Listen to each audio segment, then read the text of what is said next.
मैं दीपक जी को बहुत बहुत बधाइयाँ देना चाहता हूँ जो आज इनकी बुक ये लॉन्च हुई है, यादों के गुब्बारे। देखिए, इंसान एक सपना देखता है और वो चाहता है कि वो सपना साकार हो। मुझे याद है कि कुछ चंद साल पहले, कुछ महीने पहले, जब हम लोगों की मुलाकात हर फंक्शनों में होती रहती थी, तो दीपक साहब कहते थे कि दिलीप भाई मैं कुछ लॉन्च करूँगा तो आपको आना। तो मैंने कहा एनी टाइम आप हमें याद कीजिए, हम ज़रूर आएंगे। और आज मैं बड़ा भाग्यशाली हूँ कि मेरे साथ अरुण साहब हैं, पाटिल साहब हैं और बाकी सब लोग हैं, हम लोग यहाँ बैठे हुए हैं। तो दीपक जी, आपने जो भी ये यादों के गुब्बारे लिखा है, इसको हम पढ़ेंगे भी, कंपोज भी करेंगे। और मैं तो यही कहूँगा कि अभी तो ये आपने बुक में इसमें पिरोया है, अब हम इसमें कोशिश करेंगे अपनी धुनों में इसको पिरोने की और पब्लिक तक पहुँचाने की। नमस्कार, अस्सलाम वालेकुम, जय महाकाल। बोलिए संजय जी। जी, दीपक कुमार देसाई एक अच्छे लेखक है, एक अच्छे कवि है और उसके वाला एक अच्छे इंसान है। जो उन्होंने आज जो यादों के गुब्बारे उसका जो आज विमोचन किया है, मैं इसके लिए उनको ढेर सारी शुभकामनाएं देता हूँ। और ऐसे ही आगे लिखते रहिए, उसके लिए भी हमेशा, और उसको सहयोग रहेगा हमेशा। बहुत बहुत धन्यवाद। थोड़ा जोर से बोलिए। मी गणेश तांबे, मी ठाण्यावरून आलो. माझे मित्र रवी यांच्या माध्यमातून आम्हाला आज दीपकजी यांच्या ज्या यादों के गुब्बारे याचे जे प्रकाशनासाठी आम्हाला बोलवलं, त्यासाठी मी खूप आभारी आहे त्यांचा. आणि त्या माध्यमाने आम्हाला अनेक मान्यवरांची उपस्थिती मिळाली आणि त्यांच्याशी सहयोगाने आमचं ओळख झाली. आणि दीपकजींच्या पुढील वाटचालीसाठी मी शुभेच्छा देतो.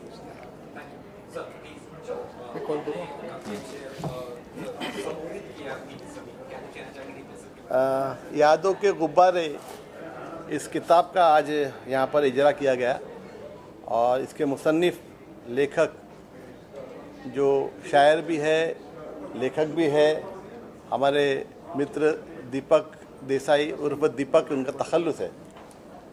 मैं उनको इस किताब के लिए बहुत बहुत बधाई देना चाहता हूँ। इस किताब में इन्होंने बहुत सुंदर जो कविताएं लिखी है, हिंदी में लिखी है, गुजराती में भी लिखी है। और उन्होंने जो शुरुआत जो की है, ये पहला ही जो उनका जो शेर है, इस शेर को पढ़ने के बाद जो भी आदमी पहले ये शेर को पढ़ेगा वो इस किताब के आगे बढ़े बगैर या पढ़े बगैर नहीं रह सकता। मैं इनको इस अच्छी कोशिश के लिए मैं उनको शुभकामनाएं देता हूँ, तहे दिल से शुभकामनाएं देता हूँ। और ईश्वर से, अल्लाह से यही दुआ करता हूँ कि आप दिन दुगनी और रात चौगनी तरक्की करें। बहुत धन्यवाद।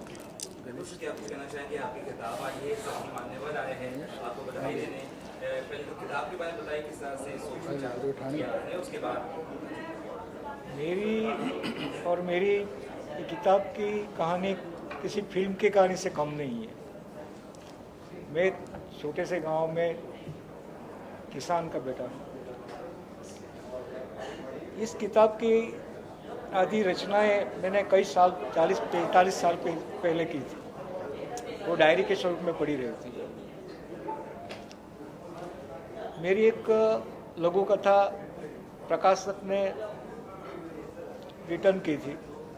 उसके बाद मैं हताश होकर कोई किताब या कोई अपनी रचना छपवाई नहीं थी। उसके बाद मेरी बेटे की शादी में श्री सुनील पाल जी आए।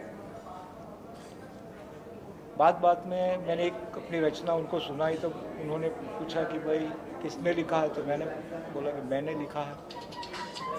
तो सुनील पाल जी बोले कि आपकी किताब लाइए। मैंने कहा कि मैंने कोई किताब छपवाई नहीं है। तो सुनील जी ने बोला कि आप इतने अच्छे लिखते हैं तो उसको छपवाइए। मैं बोला कि भाई मैं किसान का बेटा हूँ, मैं कहाँ छपवाने जाऊँ।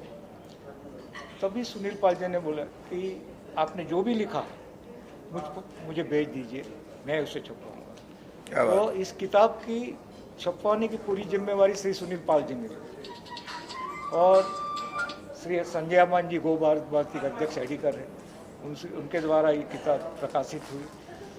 और ये किताब प्रकाशित होते ही सब जगह प्रशंसा के प्रतिसाद मिला, उसको सहकार मिला सबका।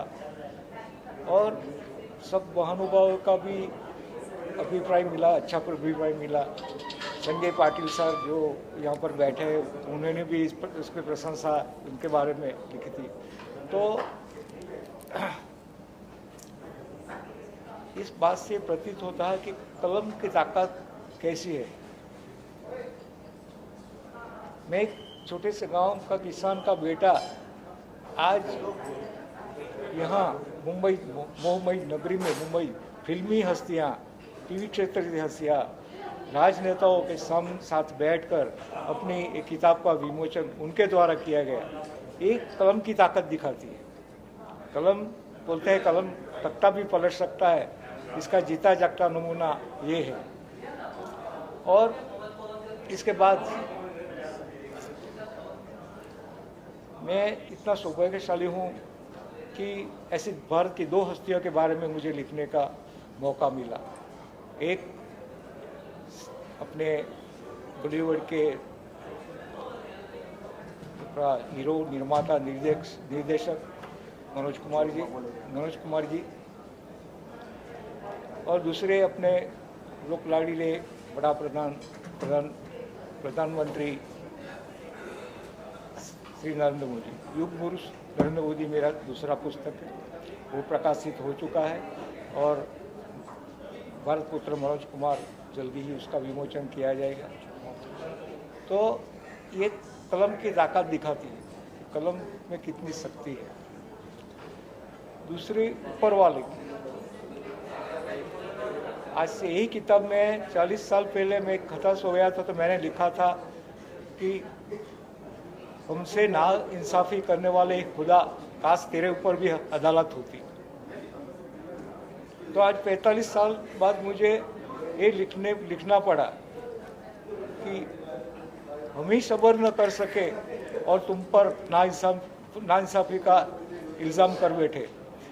अब जाके मुझे मालूम हुआ कि क्यों तेरे ऊपर कोई अदालत नहीं।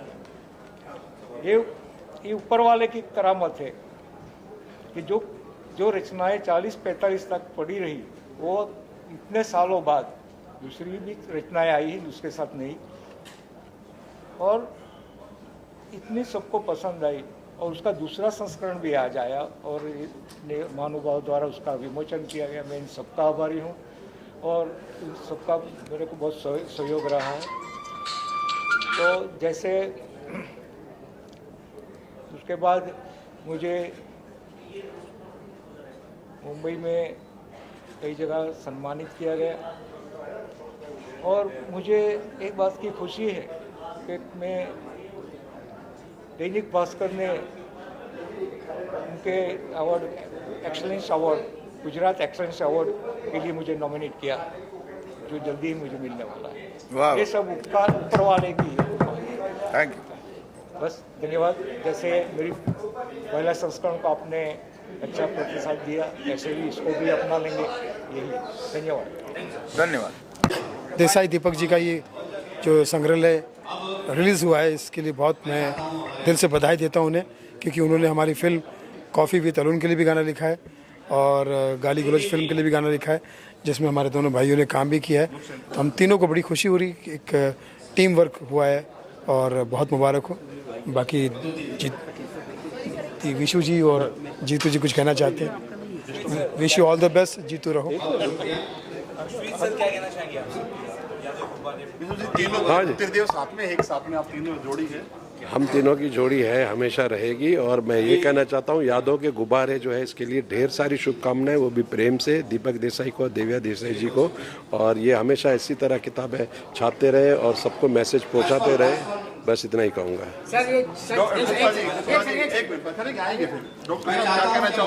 बहुत बहुत शुभकामनाएं देता हूँ और देसाई परिवार से मुलाकात कराने वाले भी हमारे सुनील भाई उनके घर के फंक्शन में ले गए।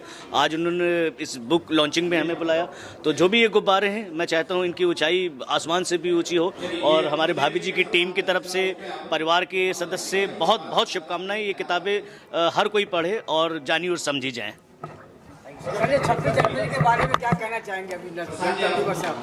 अपनी आज़ादी को हम हरगिज़ मिटा सकते नहीं, सर कटा सकते हैं लेकिन सर झुका सकते नहीं। तो हिंदुस्तान की जनता डोंट वरी, आपके साथ हमेशा है 26 जनवरी।